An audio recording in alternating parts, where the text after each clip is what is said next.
Yo, what's happening, guys? Check it out. I'm here today. 2018 Artie Cat Mountain Cat. So this is from 2012 to the present, and the only thing different from 2019 to present, 2022, is something I'm going to show you in a minute. But if you guys are experiencing anything, any water inside of this intake here, I'm going to show you the reason why. And I have it right over here. So the reason why, as you can see, I got all my hood all tore apart. And the reason why is so this goes on over here, whatever. You look inside of here, you take a trouble light, stick it inside this hole, and you're going to take a look up inside of here. And this cover goes under here, up there. You're going to see light. You're probably going to see light in certain spots. You're going to see light all around this. And what else am I going to say here? So you're going to see light all around that. So anyway, you got to take this all apart. Take everything off. It's kind of a little bit of a hassle to get it all apart, but whatever. I'll tell you what to do in a minute.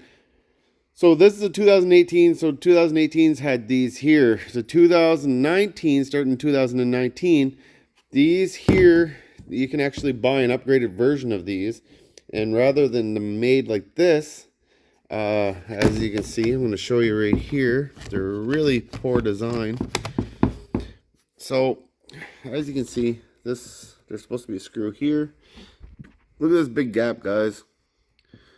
There's a huge gap right there. So when you're in the powder, this is a mountain cat. Like this shouldn't be like this. Look at that gap. So what that's going to happen is all snow is going to go in there. It's going to fall in here, and it's going to get sucked into your intake all through your whole air induction system. As you can see, this one here is the same thing. You fit this.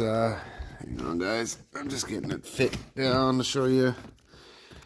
And as you can see, this one here, there's a huge gap right there too. And you got gaps all on the other side, all in here. So if you don't want to spend the extra money to get the upgraded ones of these, the upgraded ones actually, I'm pretty sure they're all flush around here. And then you drill holes and you actually bolt this piece on, and it makes it more airtight, I guess. So for this whole section here and this, as you can see, there's a spot where it all fits in all the way around. So what you're going to do, you're going to get some black silicone. I don't know where mine is. Anyway, you're going to get some black silicone, and you're going to put black silicone all around inside this groove. You set this up in place and tighten all your screws down. Then that silicone is going to seal everything. You take this, same thing, guys. Go all the way around, everywhere's with silicone. All the way around, put this back on. And once you get this all on, make sure you have enough silicone that it's sealed all the way around. Once this is bolted on, you might not see any silicone protruding out. So just maybe take a little bit on your finger and just fill in the seams. Make sure it's really good, guys. This here, what I do with these, I put these on in these gaps. It takes a lot of silicone, guys, but I fill it. I completely fill these. The inside part's a little bit harder, but what you can do, you take these off and you put a nice bead of silicone in here on both sides. And then when you set this down, get everything all bolted up, and this gets tight, and then, you know, it seals better than what it is anyway. So that's a quick tip, guys. I don't know why Artie Cat came up with this idea that they thought this was going to be good, I guess, because anybody who's ever owned a snowmobile for any amount of time, you know snow dust is not a good thing for a snowmobile. You suck snow, and you don't need to suck very much snow, and you're going to blow your engine. Another tip, guys, all around here, This is what fits on that rubber in the front of here. So I usually always put grease around here. I've been doing this for years.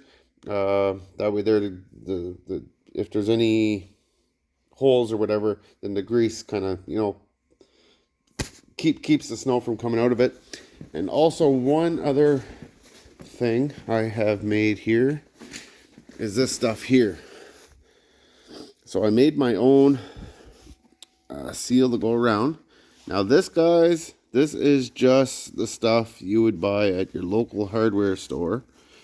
And this is an air conditioner seal. So it's just foam. And I cut it to what I needed it. And then right up here, I took super glue and I just super glued it together. And I put the super glue part at the top. And yeah, so I put my hood on. Lots of grease, like I said. And the grease seals that. This seals the hood really good. Yeah. And so as of right now, I got 3,600 kilometers on this sled. And the pistons look brand new. I have top compression. I checked the compression the other day. Compression is awesome. And yeah, when I bought this sled, first day I bought this sled, I brought this in the garage, and I didn't even take it for a drive. I tore the hood all apart and I sealed it all right away because I had a 2012. And what happened to my 2012 was it kept sucking snow and it was working bad, and I didn't realize it was sucking snow. So one day I was going and my skidoo completely shut off and it saw it. And then eventually I started pulling the pull cord and it started pulling and pulling. And then finally it worked loose. I got back. I didn't get far. I only went maybe a kilometer, and I turned back. And I took my hood off. And inside of here was completely packed with ice. It was like an inch thick of ice. It was unreal. So what I figured what happened was the ice was breaking up, getting sucked in there. And it was hydrolocking my engine. And yeah, I ruined the piston that day. Well, I didn't ruin it, but it was all scuffed up and everything. So I said rather than running it, I got another piston. I threw another piston in it. But that's the quick tip, guys. You guys own an Arctic Cat, make sure you check that. You have any water in there, any ice, and that's your issue. It's your hood. I know it takes a little bit of time. A little bit of patience to get it all apart and put it back together. But if you can save your engine by just getting a $10 tube of silicone, it's going to save you a big headache later on, guys.